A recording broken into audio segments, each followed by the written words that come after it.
All right, so we got the Safety Act that starts January 1st with its pretrial fairness provision, essentially ending cash bail for a whole host of things, and there's a lawsuit pending from dozens of states' attorneys and sheriffs across the state, and they're trying to block implementation of the Pretrial Fairness Act that kicks in January 1st. Again, to revisit, Safety Act was something that was passed in the previous General Assembly at like 3 o'clock in the morning in the Senate in early January of 2021, and then they threw it over to the House. They passed it in the final hours of the General Assembly.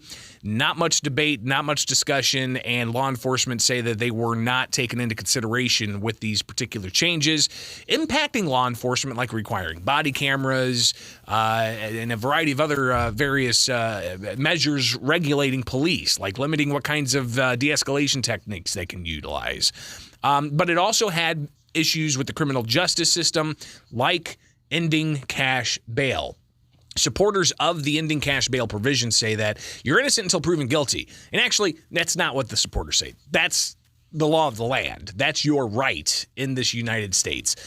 You are innocent until proven guilty. And with that in mind, the supporters say people shouldn't have to languish behind bars because they can't afford bail.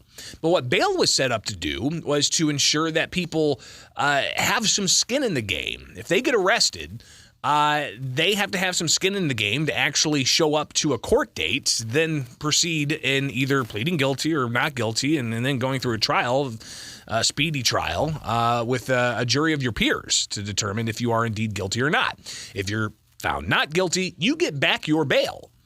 So that's how it works. But sometimes people can't afford bail and they languish in prison, or they're not in prison, in jail, pre-trial. They're innocent, but they couldn't meet the bail requirements. So the Safety Act's pretrial fairness provision looks to really, in a way, open that up. But there was major concerns about what crimes this was for. And now we have a 300-plus page measure that seems to try to address some of these concerns. 217-629-7970. That's the phone number here with Springfield's Morning News on 92.7 WMAY. Springfield's News and Talk. If you want to sound off, you can make that happen. Again, 217-629-7970. So yesterday, the 300-page amendment to the Safety Act was released and poured through it. There's a lot of legalese and a lot of legislative language, but again, 300-plus pages.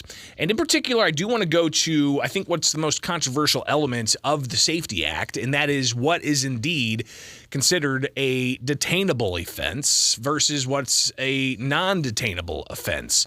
And if you go to page 220 or 219, you'll see this in the legislation, and again, 300-plus pages. But under section 110-6.1, denial of pretrial release, and it lays out there with new language underlined of what is going to be considered a way to deny pretrial release. And I'm just going to read to you, all right? It says the defendant's pretrial release poses a real and present threat to the safety of any person or persons or the community, based on the specific articulable facts of the case, and the defendant is charged with a forcible felony, which, as used in this section, means treason, first-degree murder, second-degree murder, predatory criminal sexual assault of a child, aggravated sexual assault, criminal sexual assault, armed robbery, aggravated robbery, robbery, burglary where there is use of force against another person, residential burglary, home invasion, vehicular invasion, aggravated arson, aggravated kidnapping, aggravated battery resulting in great bodily harm or permitted disability or disfigurement, or any other felony which involves the threat of or infliction of great bodily harm or permanent disability or disfigurement. So why is it significant to read all of that and to see in the legislation that it's underlined? That's because that's new language being put into the bill, meaning it wasn't there before, meaning it wasn't clearly expressed in the Pretrial Fairness Act, those particular serious crimes. which is kind of fascinating. So that's something that's going to be moving through the State House. The House is supposed to be meeting today, right now, to unpack some of this 300-page amendment. Nothing's happening yet. Let me see if I can we hear it? Is there anything going on? No? Yeah, nothing yet. So we'll monitor that throughout the day. The House is supposed to be in a House hearing, and then the Senate at 9 o'clock is supposed to be in a Senate hearing unpacking these particular provisions. But I did talk with the Senate sponsor yesterday, and Scott Bennett. He said that this is an effort to really, address these concerns that a lot of people have. Law enforcement, they have sued. Prosecutors have sued. Sheriffs have sued.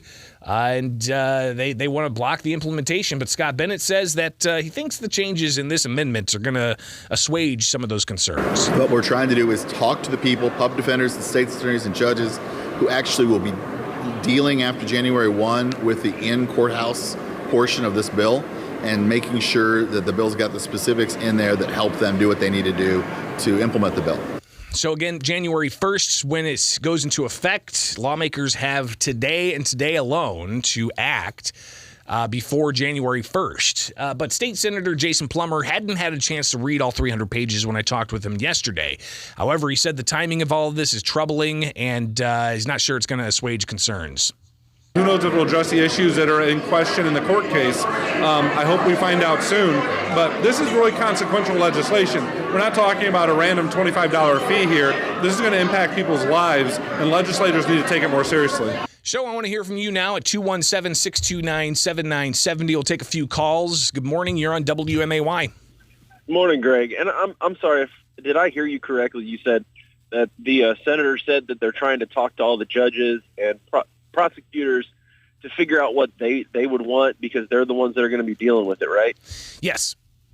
And they couldn't have done that before the bill was put into place? That's another major element of the criticism here is that, and again, it kind of goes to, I had to read out that entire list of underlined stuff in the bill. That's because it wasn't in there. It wasn't in there that you could deny pretrial release for people, charged with kidnapping or sexual assault of a child. And the Republicans and the law enforcement community said the reason why they're now rushing to try to get something in is because they initially rushed this in the wee hours of the morning in the Senate back in early January 2021. Well, I mean, it's just like the Illinois general to do that. I mean, they do it with a budget. They do it with every type of legislation that they put through. It's a pressure campaign. It's a campaign of waiting until last minute or overnight bills getting dropped, hundreds of pages. A good chunk of people haven't read all of the legislation that they've voted on. It's because a lot of it, the consequential stuff. All of this Madigan mentality that they've went through in the past, they need to get rid of it. If they want the people to actually be with them, then they need to be a little bit more transparent and still let us have time to actually see what's going on. You can get a feel for what what your voters think of it. Well, I'll tell you, you say that they need to be more transparent so that the people are with them. They do have the people with them. They've got super majorities in both chambers. And I think that's also why they did this, because they thought that, they were going to lose it in this, quote, quote, red wave that was coming through. So, and I think that's why they also rushed it through. So, yeah, but again, there's a lot of moving pieces. We'll be watching this, of course, all throughout, and I don't think we're going to hear the last of this, even in the close of session today, because today's the final day of veto session. They're going to pass something, looks like, out of both chambers, get it to the governor's desk before January 1st. But next week, you've got the consolidated court case that has dozens of sheriffs and state's attorneys suing the state to block implementation. That's going to be heard next week. And then the week after that, the judge is going to rule on this. And then you've got 2 weeks for possibly the Supreme Court to come in before the new year during the Christmas break to take this up. I've heard some speculate that we could see some kind of stay or an injunction put on implementation of the law while this gets dealt with. who knows what's going to happen? These next 4 weeks are going to be fascinating. We'll bring you all the latest here with Springfield's Morning News. I'm Greg Bishop on 92.7 WMAY, Springfield's